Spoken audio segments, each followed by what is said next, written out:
நாளைக்கான வீடியோ தாங்க வந்திருக்கு. வீடியோ வந்து சூப்பரா இருந்துச்சு அப்படின்னு தாங்க சொல்லணும். நம்ம கண்மணி வந்து நம்ம விஜய் கூட வந்து சேர்ந்துட்டாங்க. வீரா வந்து பயங்கரமா பிளான் போட்டு அவங்க 2 பேத்தையுமே ஒண்ணு சேர்த்து வச்சு பயங்கரமா ஆப்பு வைக்காங்க நம்ம விஜய்க்கு அப்படின்னு தாங்க சொல்லணும். அதெல்லாம் பார்க்குறப்போ சேனல மட்டும் மறக்காம லைக் அண்ட் சப்ஸ்கிரைப் மட்டும் பண்ணிருங்க. ஃபர்ஸ்ட் எடுத்தோனே "அக்கா வாங்கக்கா சாப்பிடுங்க" அப்படின்னு சொல்லிட்டு கூட்டு போறாங்கல்ல. அப்போ வந்து கண்மணிக்கு வந்து பயங்கரமான கோவம் வந்துருது. எவ்வளோ தைரியம் இருந்தா என்னோட புருஷன இவ இப்படி பண்ணியிருப்பா அப்படின்னு சொல்லிட்டு அந்த சாப்பாடெல்லாம் கீழ தட்டி விட்டுறாங்க. தட்டி விட்ட உடனேயுமே வந்து விஜய் வந்து கேட்குறாங்க, "அக்கா என்னக்கா இப்படியெல்லாம் பண்ணிட்டீங்க? உங்களுக்காக வந்து ஆசை ஆசையா சமைச்சு கொண்டு வந்தேன். நீங்க வந்து ரொம்ப வந்து சாப்பிடாம இருப்பீங்களே அப்படின்னு சொல்லிட்டு நான் வந்து சமைச்சு கொண்டு வந்தா, இப்படி தள்ளி விட்டீங்களேக்கா அப்படிங்கிற மாரி சொல்லிக்கிட்டு இருக்காங்க. ஏய் என்னடி எது பண்ணாலும் என்கிட்ட சொல்லிட்டு பண்ண மாட்டியா? அப்படிங்கிற மாரி சொல்லிக்கிட்டு இருக்காங்க. அக்கா என்னக்கா சொல்றீங்க? எது பண்ணாலும் உங்ககிட்ட சொல்லிட்டு பண்ணவா? எனக்கு புரியலையேக்கா அப்படின்னு சொல்லிட்டு விஜய் வந்து நடிக்கிறாங்க. ஏய் நீ வந்து இந்த ஆக்சிடென்ட் பண்ணதுக்கு காரணமே வந்து நீ தான் சொல்லிட்டு எனக்கு எல்லாமே தெரியும்டி. அப்படி இருக்கும்போது எதுக்குடி இந்த பிளான் எல்லாம் என்கிட்ட சொல்லல? அப்படிங்கிற மாரி சொல்லிக்கிட்டு இருக்காங்க. அக்கா என்னக்கா பேசுறீங்க? நான் என்னக்கா பண்ணேன்? அப்படிங்கிற மாரி சொல்லிட்டு நடிச்சுக்கிட்டு இருக்காங்க.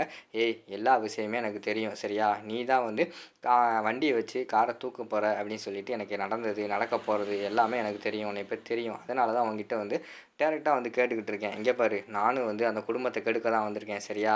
அதனால வந்து என்கிட்ட பயப்படாம சொல்லலாம் அப்படிங்கிற மாரி சொல்லிக்கிட்டு இருக்காங்க. உடனே நம்ம விஜய் வந்து நம்பிடுறாங்க. ஆமாக்கா நான் தான்க்கா பண்ணேன். நான் வந்து ராகவன் மாமா வந்து உயிரோட இருக்கக்கூடாது அப்படின்னு சொல்லிட்டு இப்படிலாம் பண்ணேன் அப்படிங்கிற மாரி சொல்லிக்கிட்டு இருக்காங்க. ஏய் பண்ணுறதான் பண்ணுற என்கிட்ட சொல்லியிருக்கலாம்ல. நானும் வண்டிக்குள்ளே தானே இருந்தேன். அவன் ஏற்றுனவன் சேர்த்து ஏற்றியிருந்தா நாங்கள் 2 பேரும் ஒரேடியாக கைலாசம் போயிருப்போம்ல அப்படிங்கிற மாதிரி சொல்லிக்கிட்டு இருக்காங்க. அக்கா இல்லைக்கா நீங்கள் வந்து ராகவன் மாமா கூட வந்து ஒன்று சேர்ந்துட்டீங்க. நீங்கள் வந்து சந்தோஷமாக வாழ்கிறீங்கன்னு நினச்சி தான் நான் வந்து உங்ககிட்ட சொல்லலை அப்படிங்கிற மாதிரி சொல்லிக்கிட்டு இருக்காங்க. ஏய் நான் நடிச்சுக்கிட்டு இருக்கேன்டி. நீ எப்படி இந்த வீட்டில் நடிச்சுக்கிட்டு இருக்கியோ அதே மாதிரி தான் நானும் ராகவன் கிட்ட வந்து நடிச்சுக்கிட்டு இருக்கேன். இப்போ சப்போஸ் வந்து நான் கெட்டவன் தெரிஞ்சா என்னை வீட்டை விட்டு அனுப்பிடுவாங்க. அதனால தான் நடிச்சுக்கிட்டு இருக்கேன் அப்படிங்கிற மாதிரி சொல்கிறாங்க. அக்கா எனக்கு தெரியாமல் போச்சுக்கா சாரிக்கா நான் தான் தெரியாமல் பண்ணிட்டேன் அப்படிங்கிற மாதிரி சொல்லிக்கிட்டு இருக்காங்க. இங்கிட்டு பார்த்தா கண்மணி வந்து மனசுக்குள்ளே பல்ல கடிச்சிக்கிட்டு சரி இருக்கட்டும் இவளை இப்போதைக்கு எதுவுமே பண்ணக்கூடாது கையங்குளமாக இவளை வந்து சிக்க வைக்கணும் அப்படின்னு சொல்லிட்டு பிளான் போட்டுக்கிட்டு இங்கே பாரு இனிமேல் ஏதாவது பண்ணால் என்கிட்ட வந்து ஒழுங்காக சொல்லு சரியா? நானும் உன் கூட சேர்ந்துக்கிறேன். நம்ம 2 பேரும் சேர்ந்துமே வந்து இந்த வீட்டை கெடுக்கலாம் அப்படிங்கிற மாதிரி சொல்லிக்கிட்டு இருக்காங்க. அக்கா நிஜமாவா சொல்கிறீங்க? நான் கூட வந்து தனியாக வந்து ரொம்ப கஷ்டப்பட்டுக்கிட்டு இருக்கேன். இப்போ நீங்கள் என் கூட சேர்ந்துட்டீங்களே நம்ம 2 பேரும் சேர்ந்து இந்த குடும்பத்தை இல்லாமல் பண்ணிடணும்க்கா அப்படிங்கிற மாதிரி சொல்கிறாங்க. ஃபஸ்ட்டு அதை செய். எதுனாலும் முன்னாடி என்கிட்ட சொல்லு. நான் எனக்கு தெரிஞ்ச ஐடியா தரேன்.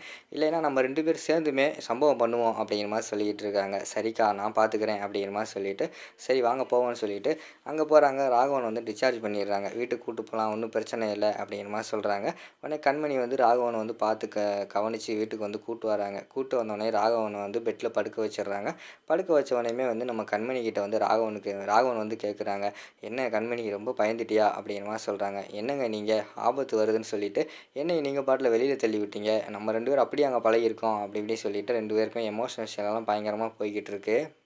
மாறன் வந்து பயங்கரமான கோவத்திலே இருக்காங்க. அது ராகவன் வந்து அவங்க அண்ணன் இல்ல. எவ்வளோ இருந்தாலும் வந்து ரத்த பாசம் வந்து அப்படி தானே துடிக்கும். அவங்க வந்து பயங்கரமான கடுப்பில் இருக்காங்க. எப்படியாவது வந்து அவளை தீர்த்து கட்டிடலான்னு பார்த்தா, கடைசி வரைக்கும் வந்து அப்பாகிட்டயும், சித்திக்கிட்டயும் நல்ல பேரை வாங்கி வச்சுக்கிட்டு, அந்த வீட்டிலே இருக்கா. அவளை சும்மா விடக்கூடாது அப்படின்னு சொல்லிட்டு அவங்க பயங்கரமா பிளான் போட்டுக்கிட்டு இருக்காங்க. இங்கிட்டு நம்ம விஜய் வந்து பயங்கரமா பிளான் போட்டுக்கிட்டு இருக்காங்க. இனிமே வந்து நம்ம கண்மணி அக்காவை கூட வச்சுக்கிட்டு, நம்ம 2 பேரும் சேர்ந்து பிளான் பண்ணணும். நம்ம தனியா பிளான் பண்ணா எப்படியாவது வந்து அந்த மாறனும், வீராவும் மோப்பம் பிடிச்சிடுறாங்க. எப்போ பார்த்தாலுமே சிஐடி வேலை பார்க்குறதே அவங்களுக்கு வேலையாக போச்சு. இனிமேல் வந்து நம்ம கொஞ்சம் உஷாராக தான் இருக்கணும். ஆனால் எப்படியோ நம்ம விஷயம் வந்து லீக் ஆகிக்கிட்டு இருக்கு. அதை ஃபஸ்ட்டு கண்டுபிடிக்கணும்னு சொல்லிட்டு கண்மணி ஒரு பக்கம் யோசிச்சுக்கிட்டு இருக்கிற மாதிரி தான் காட்டுறாங்க. அதோட பார்த்துக்கிட்டிங்கன்னா அந்த வீடியோ வந்து முடிச்சிடுறாங்க. அடுத்து நம்ம வள்ளி இருக்காங்கல்ல. வள்ளி வந்து நம்ம ராகவனுக்காக கிச்சனில் வந்து அவங்களுக்கு தேவையான கசாயம் எல்லாமே வச்சு கொண்டு வர மாதிரி தான் காட்டிக்கிட்டு இருக்காங்க. இங்கிட்டு பார்த்தா கண்மணி வந்து கொடுங்க நான் வந்து அவர் கொடுக்குறேன் அப்படிங்கிற மாதிரி சொல்லிவிட்டு அவங்களோட மனசு மாறுற மாதிரி தான் காட்டிக்கிட்டு இருக்காங்க. இங்கிட்டு விஜய் வந்து குழம்பி போய் நின்றுக்கிட்டு இருக்காங்க. என்னடா இது நம்மளோட திட்டத்தை யார் வந்து நம்ம மாறனுக்கு வந்து முன்னாடியே சொல்கிறது? ஹாஸ்பிட்டலில் வச்சு சித்தி சொல்லிச்சே அதை எப்படி உனக்கு முன்னாடியே தெரியும்? நீ வந்து பதட்டமாகவே இருந்தியே அப்படிங்கிற மாதிரி சொல்கிறாங்க. அப்படி இருக்கும்போது நம்மளோட திட்டம் எப்படி லீக் ஆகுது? யார் தான் சொல்லிக்கிட்டு இருக்கா? இந்த திட்டம் நம்மளை தவிர வேறு யாருக்குமே தெரியாது. எப்படி தான் அந்த மாறன் வந்து மோப்பம் பிடிக்கான்னு தெரியலையே. அவன் மட்டும் அந்த நேரத்தில் போகலைன்னா இந்நேரம் வந்து இந்த வீட்டில் ஒரு பலியாயிருக்கும் அப்படிங்கிற மாதிரி சொல்லிட்டு யோசிச்சுக்கிட்டு இருக்காங்க. இங்கிட்டு பார்த்தா நம்ம இவங்க பயங்கரமாக பிளான் போட்டுக்கிட்டு இருக்காங்க. எப்படியாவது வந்து கண்மணியை வந்து நம்ம விஜய்க்கு நம்புகிற மாதிரி சேர்த்து விட்டாச்சு. கண்மணியை வச்சு தான் இனிமேல் அவளோட திட்டத்தை வந்து பயங்கரமாக தெரிஞ்சுக்கிட்டு அவளுக்கு ஆப்பு வைக்கணும் அப்படின்னு சொல்லிட்டு வீராவும் மாறனும் ஒரு பக்கம் வந்து பயங்கரமாக பிளான் போட்டுக்கிட்டு இருக்காங்க.